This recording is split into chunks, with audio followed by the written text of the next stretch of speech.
Justice سردار طارق صاحب نے جو ہے انہوں نے مخاطب کرتے ہوئے چیئرمین صاحب کے وکلاء کو وہ کہا ہے جو میں جس دن سے یہ پروگرام شروع ہوا ہے جان کی امان پاتے ہوئے تحریک انصاف کے چاہنے والوں اور وکلاء کی خدمت میں عرض کر رہا ہوں.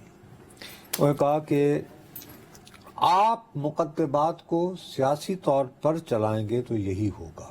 سیاسی طور پر مطلب اب وہ کسی اور کانٹیکس میں تھا. آپ کس نے کہا تھا کہ اخراج مقدمہ اور ضمانت کو ایک ساتھ چلائیں؟ آگے سے انہوں نے پہلے کیس کیا تھا کہ جی یہ کوئی ایسی کر دیں یہ تو چارج بنتا ہی نہیں. چارج اس لیے نہیں بنتا کہ جی سائفر کو جب وزیر اعظم کابینہ کے ذریعے ڈی کوڈ کر لیں, ڈی کوڈ کر کے کہے کہ یہ خفیہ نہیں رہا تو وہ خفیہ نہیں رہا.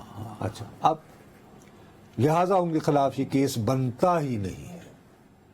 اب بڑی سیدھی سی بات ہے, بیسک ہے. میں تو قانون کی مبادیات سے میں اور آپ تو خیر ماشاءاللہ آپ تو اس کے طالب علم ہیں اور لائسنس بھی آپ کے پاس, لیکن یہ دو مختلف ایشوز ہو جاتے ہیں نا.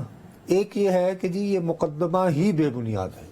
اچھا آج آپ ہمیں ایک بات تو بتائیں مجھے اور میرے سننے والوں, آپ نے یہ گر اور فن کہاں سے سیکھا کہ اچھی خبر میں سے بھی بری اطلاع نکال لیتے ہیں آپ؟ یار بات یہ ہے کہ میں نے صرف ایک بات جرنلزم میں سیکھی ہے کہ لوگوں کو جھوٹی تسلیاں نہیں دیتے ہیں. یہ میں اس کو گناہ سمجھتا ہوں. میں بطور صحافی اس کو گناہ سمجھتا ہوں کہ لوگوں کو جھوٹی تسلی دی جائے. اب اس میں یہ ریلیف مانتا کہ آج سپریم کورٹ کہتی کہ جی ہاں یہ بہت ارجنٹ نوعیت کا معاملہ ہے, ایک بندے کو خامخواہ گھیرا جا رہا ہے, تو ہم اس کی روزانہ کی بنیاد پر سماعت کریں گے. ضمانت کا معاملہ نا, روزانہ کی بنیاد پہ ضمانت کے معاملات تو نہیں چلتے نا سر, آپ کو بھی پتا ہے اس بات کا. ٹرائل تھوڑی ہو رہا ہے کہ روزانہ کی بنیاد, کوئی ایک مجھے ریفرنس دیں گے. آپ کو نندیال صاحب کی دی ہوئی ضمانت نہیں یاد آئی کہ لے آؤ کل ہی پیش کرو؟ کیسے اور وہ بھی کس سے؟ احتساب کی قید سے. کیسے؟ ون وے کے یوں غیر ملکی ہیڈ آف اسٹیٹ کی طرح تشریف لائے تھے. When good to see you ہوا تھا. ٹھیک کہہ رہے ہیں بٹ اب زمانہ بدل گیا.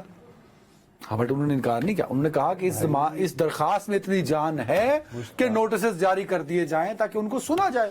عدنان مائی ڈیئر, میرے پیارے, میں آپ سے یہی درخواست کر رہا ہوں, التجا آپ کی خدمت میں یہی سمجھانے کی کوشش کر رہا ہوں. سر آپ بھی تو بازد ہیں کہ خان صاحب کی لیگل ٹیم ان کی دشمن ہے اور انہوں نے گھڑمس مچایا ہوا ہے ہر طرف. میں بالکل بازد نہیں ہوں. میں یہ محسوس کر رہا ہوں کہ یہ مناسب انداز میں, اور میری بدقسمتی یہ ہے کہ میرے جو شکوک شبہات اور خدشات وہ وقت کے ساتھ ساتھ درست ثابت ہو رہے ہیں. چیئرمین صاحب کو تو ریلیف نہیں مل رہی ہے. آپ نے کہا کہ یہ کیس ان کے گلے پڑ جائے گا.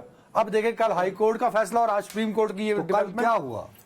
کل یہی ہوا ہے نا, سر نو ہوگا تو فائدہ ہو گیا نا سر. یار نہیں ہوا نا یار, چارج اپنی جگہ موجود رہا. یا تو اسلام آباد ہائی کورٹ نے کل کہہ دیا ہو جی یہ تو مقدمہ بے بنیاد ہے. نصرت صاحب درخواست بے بنیاد کی نہیں تھی, جیل ٹرائل کا نوٹیفیکیشن. اسی درخواست میں یہ بھی استدعا بھی شامل تھی عدنان, کہ آپ کی میموری کو کچھ ہو گیا ہے یار.